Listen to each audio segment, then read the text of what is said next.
Salam. Oh ya Allah. Halo. Mau curhat silakan dari hamba Allah, silakan Mbak. Iya Pak Ustaz, saya mau nanya.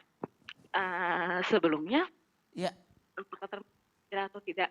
Karena suami saya ini sudah meninggalkan saya dan anak saya sejak 6 bulan yang lalu. Oke. Dan dia tidak memberi segala macam nafkah. Ya nafkah memberi cuma semaunya dia. Dan dia tidak, tidak istilahnya tidak. Dia tiba-tiba menggugat cerai saya tanpa ada kata talak sebelumnya dan tanpa ada kata memulangkan saya ke orang tua saya. Dan suami saya itu lebih memilih wanita lain dibandingkan saya dan anak-anak saya. Nah, itu gimana Pak Ustadz, semua tentang nafkah yang sebenarnya itu seperti apa? Dan apa yang harus saya lakukan? Saya selalu sudah sholat, saya selalu sudah puasa Senin Kemis. Masya Allah. Saya sudah selalu, tapi tiap habis saya sholat, saya selalu bermimpi dia yang hadir di mimpi saya. Dan tapi di hati kecil saya mengatakan bertahan, tapi ada satu sisi lain berkata sudah lepaskan. Saya jadi bingung harus bagaimana mengikuti kata hati atau lepaskan dia dengan wanita lain. Oke.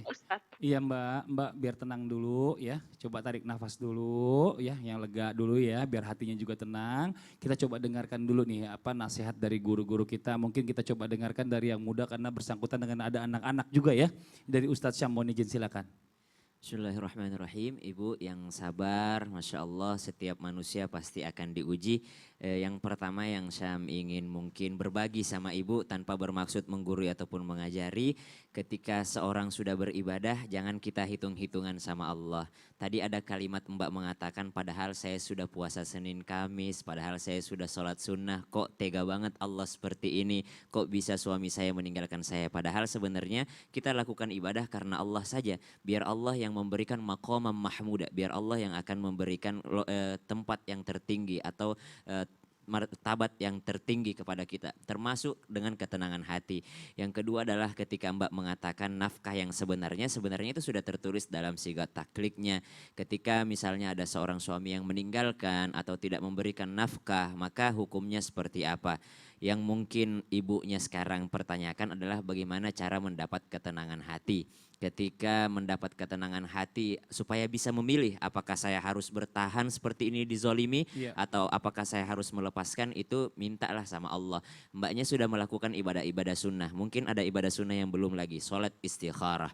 Sholat istikharah minta petunjuk sama Allah, ya Allah kalau dia baik untuk diriku, agamaku dan anak-anakku, biarkan dia bertahan ya Allah. Tapi kalau memang tidak bagus untuk agamaku dan diriku, malah terjadi kezaliman terus menerus, tunjukkan jalanmu ya Allah. Jadi seperti itu aja doanya mungkin. Iya, ini apa namanya memang agak berat ya Ustadz Maulana ya. Bicara masalah tentang ini tiba-tiba nggak tahu ada penyebabnya apa, tiba-tiba suami ngajakin cerai gitu ya. Karena tadi mungkin ada wanita idaman lain di luar sana. Baik Mbak. Gini, saya mau tanya Mbak sebelum saya tambahkan. Saya mau tanya, Mbak masih mau mempertahankan rumah tangga? Dalam hati kecil saya mau karena anak Bagus. saya Pak Ustadz. Bagus. Saya cuma saya tidak tega. Ya, bagus. Saya cuma tanya Mbak apakah mau mempertahankan, jawabannya iya demi anak dan Mbak. Ketahuilah rumah tangga itu harusnya dipertahankan. Sekali lagi dipertahankan. Yang pertama, kenapa suami saya selingkuh? Harusnya bertabayun dulu, tanya penyebabnya. Karena bisa jadi, maaf tanpa menggurui, hanya sekedar mengingatkan. Di sisi lain, di tempat lain ada laki-laki selingkuh karena disebabkan maaf. Bukan karena laki-lakinya yang mau, tapi bisa jadi karena tergoda atau digoda. Atau bisa jadi kena maaf. Sekarang kan ada ilmu-ilmu yang menyebabkan laki-laki itu berpaling. Guna-guna. Ya itulah, saya punya kata-kata yang gak enak ngomongin. Bukan berarti kita memfitnah, tapi bisa jadi kita berbaik sangka dulu. Karena bisa jadi suami kepencut sama wanita lain karena disebabkan apa? Kepincut. Ya itu maksudnya kepincut. Karena disebabkan apa? Aku tadi ngomong. Ustadz tadi kepencot. Iya.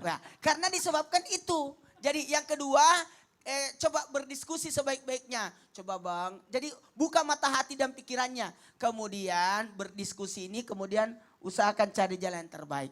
Saya bagus, Ustaz Sam. Kalau bisa semangat ya Bu. Mbak, Mbak punya anak. Iya.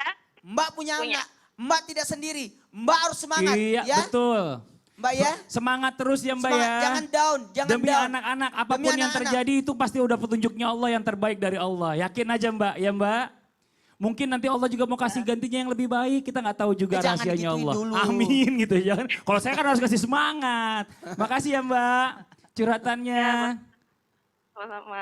Makasih. Assalamualaikum. Tetap semangat. Waalaikumsalam warahmatullahi wabarakatuh. Udah senyum Kalau dia saya tuh Bang. lebih menyemangati. Karena mungkin kita nggak pernah tahu rahasianya Allah. Allah pengen kasih yang, wah tiba-tiba karena ada yang lain lebih berubah lagi hidupnya jadi lebih baik. Masya Allah luar biasa. Nah sekarang nih kita lanjut aja penasaran tadi bicara masalah tentang jin nih Ustadz. Ya. Tapi kalau usahakan mungkin ada guna-guna di sana. Ada atau jin ada yang berperan. jin yang Karena berperan. memang ada setan namanya Nah. Dasin. Dasin. Ada setan Dasin yang berusaha untuk menceraikan. Ih, nauzubillah. Ustaz pertanyaan saya nih, apa benar Apa tuh? nih ya setan bahkan jin sampai berusaha untuk menjerumuskan orang yang telah hijrah sampai melalui mimpi Ustaz. Itu gimana Ustaz? Itu benar. Ah masa? Karena setan berusaha menggoda manusia dengan berbagai macam cara. Salah satunya masuk di area mimpi. Caranya? Setelah ini. Setelah yang satu ini, yang di rumah jangan kemana-mana. Tetap di Islam itu indah. Jamaah, oh jamaah. Alhamdulillah. Lillah.